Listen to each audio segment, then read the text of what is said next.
Hi, welcome to எக்ஸ்டோ solutions. இன்றைக்கி நாம் பார்க்க போகிறது என்னென்னா, ஓஆர்ஜி ஸ்கேல் ஃப்ரீ டேங்க்கில் போடுற ஒரு சின்ன ஒரு டிவைஸை பற்றி தான். இப்போது நம்ம வீட்டில் இருக்கிற பெரிய பிரச்சனை என்னென்னா, உப்பு தண்ணினால் வர ப்ராப்ளம் தான்.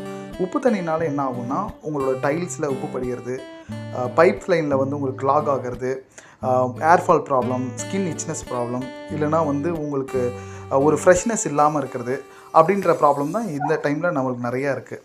ஸோ இந்த டிவைஸை பற்றி நம்ம இப்போ பார்க்கலாம்.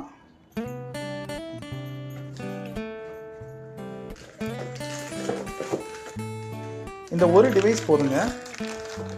உங்கள்கிட்ட 500 லிட்டர் டேங்க் இருந்துச்சுன்னா இதை ஜஸ்ட்டு நீங்கள் உள்ளே போட்டிங்கன்னா போதும். ஹார்ட்னஸ் ஆன மெட்டீரியல், மெக்னீஷியம் அண்ட் கால்சியம் எல்லாமே இதே உறிஞ்சிட்டு உங்களுக்கு நல்ல தண்ணி உங்களுக்கு பைப் லைன் ஃபுல்லாக வரும். இதனால் வந்து உங்களுக்கு அந்த குழாயில் அடைப்பு ஏற்படுறது, ஹேர் ஃபால் ப்ராப்ளம், இந்த மாதிரி எந்த ஒரு ப்ராப்ளமும் இருக்காது. இந்த ப்ராடக்ட்டை நீங்கள் பர்ச்சேஸ் பண்ணணுன்னு நினச்சிங்கன்னா இங்கே மேலே தெரிகிற நம்பருக்கு நீங்கள் வாட்ஸ்அப் பண்ணுங்கள். டீட்டெயில்ஸ் நாங்கள் உங்களுக்கு அனுப்பி வைக்கிறோம். தேங்க்யூ.